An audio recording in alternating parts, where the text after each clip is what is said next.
Hey guys, it's me Cosmic, and today we will be talking about friendships. Ah! So, what even is a friendship? Well, a friendship is a close voluntary relationship between people that is characterized by mutual affection, trust, honesty, and respect. Friendships are typically long lasting and are often based on shared interests and experiences. Friendship is a powerful and essential part of the human experience. A lot of us, well, probably not a lot of us, but there are some of us that think we can go on and never socialize and still be fine, which, no. You are biologically hardwired to desire social interactions. We are a social species. And it has the potential to positively impact our lives in numerous ways. The friends we make and keep throughout our lives have the power to shape who we are, support us through challenging times, and in some cases even inspire us to do something better. You see, one of the most significant powers of friendship is providing a sense of belonging and connection. When we engage in meaningful friendships, we develop a sense of community, feeling part of something bigger than ourselves. This connection allows us to share our joys, sorrows, successes, and failures with people who care about us, or just have a chill, good old time. Not taking things seriously, just vibing, being goobers. This makes us feel seen, heard, and understood. Quite often, a friendship encourages personal growth and development. Friendships offer opportunities to learn from others, get feedback, broaden our perspective, and expand our worldview in a more generalized sense. Supportive friends also encourage us to try new things, take risks, and step out of our comfort zones, which can lead to personal growth and development or just a good time. So when we desire friendship, it's not just because we are social creatures and we are biologically driven to interact and behave in a social manner, but also because, they're just an awesome thing to have. Now, I'm not going to insult your intelligence by telling you where you need to go to make friends. It's pretty obvious. Go somewhere or be somewhere where somebody else also happens to be. This can be something along the lines of thing as joining a course or joining a club, picking up a new hobby that has a social side to it, using apps and so on. Thanks to the modern day technologies, no longer has to be in either a college or a course or university or at your workplace.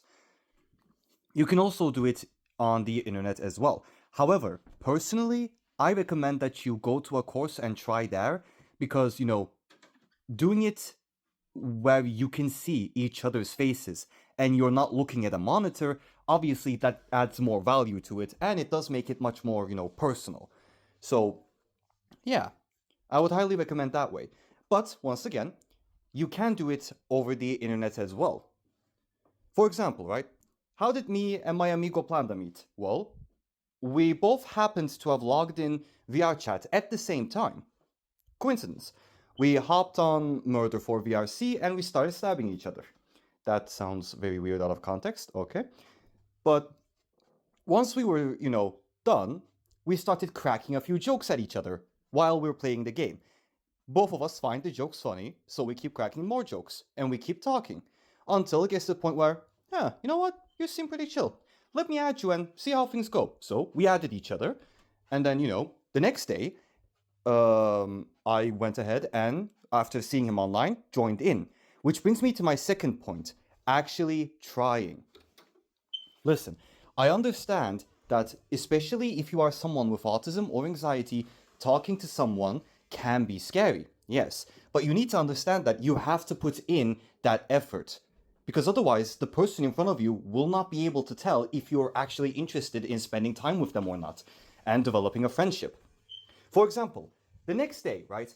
If instead of joining Planda after seeing him online, if instead I just, decided to log off of VRChat and hop on Fortnite instead, then Planda would have most likely thought that I'm just not really interested, or I only see him as a potential acquaintance and not a potential friend, which obviously are not the same things. Acquaintances aren't a bad thing, mind you. It's just that, they're not as important to you as friends are. That's the difference, really. And after speaking, we cracked a few jokes and more.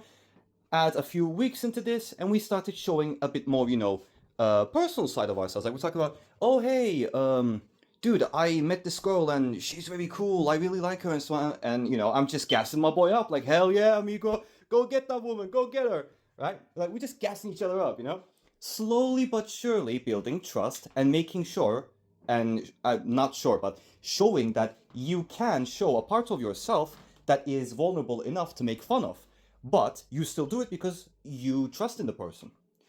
Slowly but surely building trust. A lot of us tend to imagine building trust as this super difficult thing that takes like an extreme degree, like, oh, I must tell this person that I was molested when I was a kid, and only then, if he doesn't make fun of me, then can we really, build trust. Like, no, it doesn't have to be that hardcore. It can be small things like that. To put it simply, if you're willing to be goofy around someone, that is obviously when you're vulnerable, because people can make fun of you when you're goofy. But if they don't make fun of you, there you go. You're building a bit of trust there. Now you know you can be goofy around them, and you don't have to force yourself to be all serious, uppity, and so on, That's a form of building trust. Point is, in order to let the person know that you are interested in them, and you would like to form a friendship with them, you need to put in a bit of the effort yourself. And if you don't do this, the person in front of you may think that, again, you just wanted to, have someone to talk to a little bit and then go away. Have an acquaintance, essentially. Which, like I said, it's not a bad thing, but people would prefer friendship over acquaintanceship, understandably, all the time. And the person, if they have anxiety, they may think that, oh, I must have done something wrong, and that's why they're not talking to me, despite having a good time with me yesterday. That must mean that I did something that either creeped them out, or made them uncomfortable, or maybe even angered them in some way. Oh no, I must have done something wrong. Even though in reality they didn't. It's just that, you just didn't tell them. But obviously, for a person, anxiety does cloud your judgment. I've talked about this before, but similarly to depression, overwhelming emotions, such as, powerful anxiety, powerful sadness, and so on, they have a tendency to cloud your judgment. They essentially temporarily make you blind. That's why it can immediately make you think things that in reality it's not even close to. So, just say hi. Let them know that, hey, I had a lot of fun time. I hope to see you later some other time. We can't do it today because I'm a bit busy because of this and that. Tell a white lie if you have to. Nothing obviously serious, but just a white little lie if you have to. And go on with it. That's what happens with me and my acquaintances, for example. Sometimes I'll just be so exhausted and just so mentally drained because I'm tired. Not in a negative way, but just, like I said, just exhaustion. I'm not necessarily sad, I'm just tired. I'll let them know, like, hey man, I would love to join you in Fortnite, but right now I'm very tired. I'm gonna need to rest. I'm gonna see tomorrow, and if I can join, I'll let you know immediately, Just let them know. You don't have to... Keep in mind, it is normal for friends to sometimes not talk to each other for like a day or two, maybe even a little bit longer. It's normal for friends to not talk all the time.